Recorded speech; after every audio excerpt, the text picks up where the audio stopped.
النهارده جايبالكم وصفة خفيفة ولذيذة جدا، كب كيك بدقيق الذرة. هش جدا وطعمه مختلف عن اي كب كيك جربتوه قبل كده. ينفع للفطار وللمدرسة او حتى كسناك بين الوجبات. حتى لو عاملة دايت تقدري تاخدي واحدة واتنين من غير ما تحسي بتأنيب الضمير. يلا بينا نبدأ ونقول بسم الله.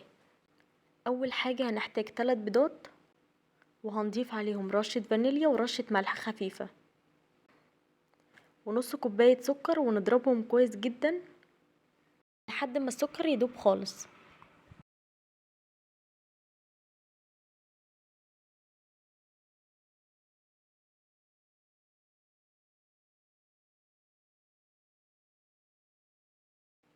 وهنضيف عليهم كوباية من الحليب ونص كوباية من الزيت، ونقلبهم كويس جدا.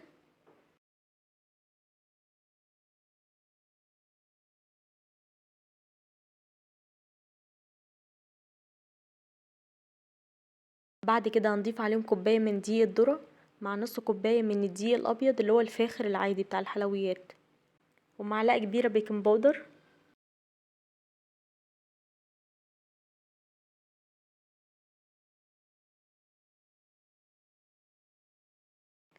ونقلب بالراحة كده لحد ما المكونات كلها تتجانس مع بعضها.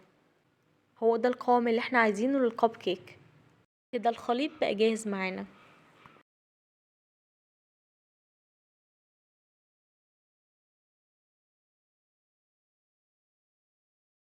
دلوقتي هنبدأ نصب الخليط في قوالب الكب كيك، بس نخلي بالنا ما نملاش الورقة بتاع الكب كيك للآخر، نملاها لحد النص كده علشان الخليط ما ينفش معانا في الفرن، ولو مليناه للآخر هيفور ويطلع بره الورق.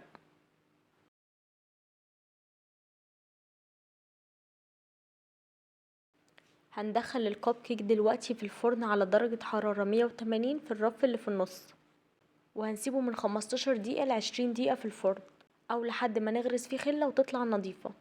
مش هنفتح عليه قبل كده علشان ما يهبطش مننا. جربوه بالطريقة دي وهتطلع معاكم مظبوطة جدا ان شاء الله. وعلى فكرة الكب كيك دي حلوة جدا للدايت، خفيفة ومكوناتها بسيطة، وممكن تاخدي منها واحدة من غير ما تحسي بتأنيب الضمير خالص. وكمان مناسبة جدا للأطفال أو حتى للفطار، خفيفة جدا مع كوباية شاي أو قهوة. جربوها وهتعجبكم جدا وهتدعولي. وبكده نكون خلصنا الكب كيك اللذيذ بتاعنا، طلع هش وطري وطعمه روعة بجد.